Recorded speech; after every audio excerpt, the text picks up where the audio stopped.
realize that syrup actually comes from trees, and it does.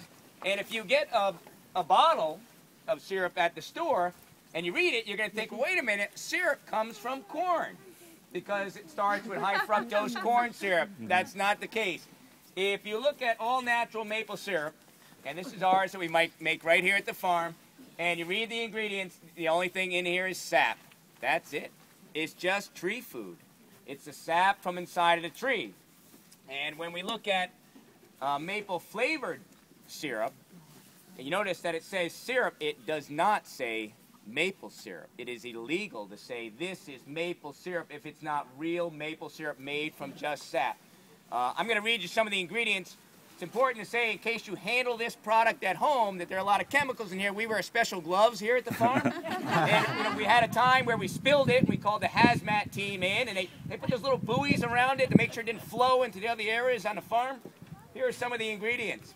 Corn syrup, high fructose corn syrup, water, cellulose gum, caramel color, salt, sodium benzoate, sorbic acid, artificial and natural flavors, sodium hexametaphosphate, sort of some long words. Generally, when you read the ingredients, the shorter the words, usually the better at that point.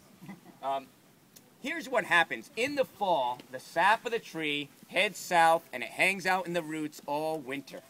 And then when spring starts coming along, and you get a cold night and then a warm day, the sap starts making its journey back up the tree. The sap is the food for the tree. It's the nutrients for the buds. So the sap is going to go up, and it's going to start going out to the tree buds so the tree buds can start to begin to develop. And then when you get a cold night again, the sap goes all the way back down to the roots because it thinks it's still winter, waits for another warm day, and it comes back up. Now, in general, around here in Connecticut, we tap the first week in February. Well, we did tap the first week in February, and actually we tapped January 29th. And what happened was we were waiting for winter to come. It never came. And we had lots of warm nights and warm days, and the sap didn't run back and forth. The strange thing is, if we had tapped on New Year's Day, those 6 weeks would have been a phenomenal maple syrup season, and that's a crazy thought. Who is going to tap their trees the 1st of January?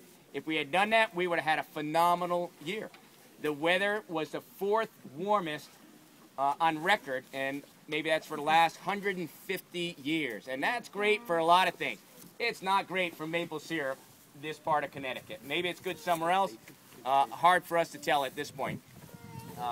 When we tap a tree, we follow strict guidelines. We're taking part of the food for the tree. We will never tell you that it's good for a tree to tap it. What we will tell you is that there are responsible ways to harvest the sap and not harm the tree. And it's important to know that this is winter farming. When we're making maple syrup, it's agriculture. This is what we're doing. So many families here, and thank you for helping us, have helped us to gather our crop or bring in the sap. And when we tap a tree, we drill a hole into the sapwood, which is about 1.5 inches in. And we just put a tiny little tap in there. It goes in about 3/4 of an inch. And it has a hook to hang a bucket on it. We put a lid on the bucket so that water doesn't go into it. And then on those warm days, cold nights, it'll drip right into the bucket. Usually, this week of the year, we should be getting 2.5 gallons of sap in a bucket. And that means most of the buckets would be full. Most of our buckets this week are empty. We got about 1/2 gallon per tap. Very, very low. Just a very off-season. Last year, the weather was incredible for maple syruping, and we had sap flowing out of the buckets. We couldn't process it fast enough. So we made 950 bottles last year. I'm shooting for 515 this year. We've got more to bottle, and if we get 515, we're going to call it a very successful season. The interesting thing is we have about 80 more buckets out there this year than we did last year. So we had more taps, and we're going to make about half as much as last year. So we really are dependent on the weather. When we take the tap out, which we will next week, it takes a tree 1 to 3 years for it to actually heal. And it almost looks like a little belly button as you look into the wood and see how it healed itself. The best way to recognize a maple tree, particularly on Ambler Farm, look for the trees that have buckets on them. Big sign. But in general, the bark is a little wavy. Branches will sometimes come out at a 90-degree angle. It's a gray, brownish color. And the canopy of the tree is more of a a dollop shape like a lollipop. The bigger the canopy, the more sap that you're going to have, because that means more leaves, which means more food is made from sunlight, so that's more sap. We tap sugar maples. You can tap other maples. Sugar maples are the best because they have the highest content of sugar and they have the most sap to be able to collect. Although maple syrup is increasingly becoming popular worldwide. It's an organic, natural sweetener. And we're in a big movement right now where people are reflecting not only on what they eat, but how we grow things, including the meat that we eat as well. So that's a good sign. Forgot where I was going with that thought. Well, it'll probably come back to me in a little bit. Our program actually does well because we have a lot of volunteers. And I really have to take a moment to acknowledge everybody who has helped. And to be quite honest, we don't like to call it kid labor, but the truth is we rely on kids to actually help make our maple syrup. And we have several who run the evaporator and several who help us collect. We have about 450 buckets, only 100 here in the farm. So we have 300 buckets that we collect from around town. And it takes a lot of hands to do that. And way over there, there's Kate, who's been helping out. Sarah, who's been helping out. Julia. And I'm looking for Jackson Ratner, and we have Liam and Jackson who are helping out over here. I feel like I'm definitely missing something. Kyle is not here. He's in Florida. He's putting his own vacation needs ahead of the farm. Today we actually have Alan who's here, and Alan works at the Stanford Nature Center. Please talk to Alan. He's a magician back there, the way he draws off and takes so much syrup out of that evaporator. I've accused him a couple of times of taking it off, waiting for people to walk away. He dumps it back in, then he draws off again. He calls people over and says, look, I'm doing it again. It's the same syrup the whole time. He's amazing, and he comes to us from the Stanford Nature Center, and he has really helped teach us the craft of making maple syrup, and we're very thankful that he's with us today. Plus, he always makes his homemade sausage and salsas and brings me a little bit of that, too. So we get gifts at the same time.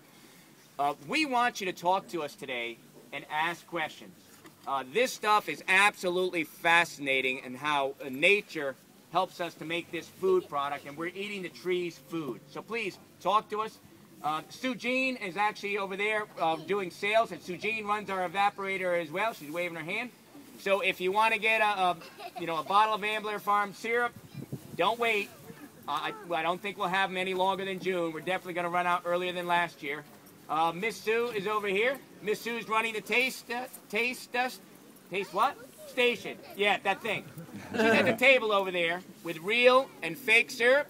Taste them. See if you can figure out which is the real one, which would be Ambler Farm. We've got ice cream we're going to serve over here and some Ambler Farm maple syrup to put over top. We're not going to stare at you. I'm going to stare at George. If you use too much, don't worry about it. Enjoy it. It's absolutely delicious to have the dark syrup over ice cream. The dark syrup is the most flavorful. So I'm going to say it's the best. It's also the one we make the most of, so it's good to think it that way. It's great stuff. Over here, we have drills and taps for kids to tap a tree. So this is the old-fashioned drill. They're going to hold the handle, turn it clockwise, and then after they drill a hole about 1 inch in, we have taps that they can hammer in. We're going to help them with that. And Alan is at the evaporator. Please talk to him. But Miss Julie, where are you? There she is. Miss Julie is going to tell you the Native American story. We learned about making maple syrup from the Native Americans. They taught the colonists. She's going to share that story with you as well. So please take time to visit all the stations. Thanks for coming to the farm, and please enjoy yourself. Thanks, Kevin.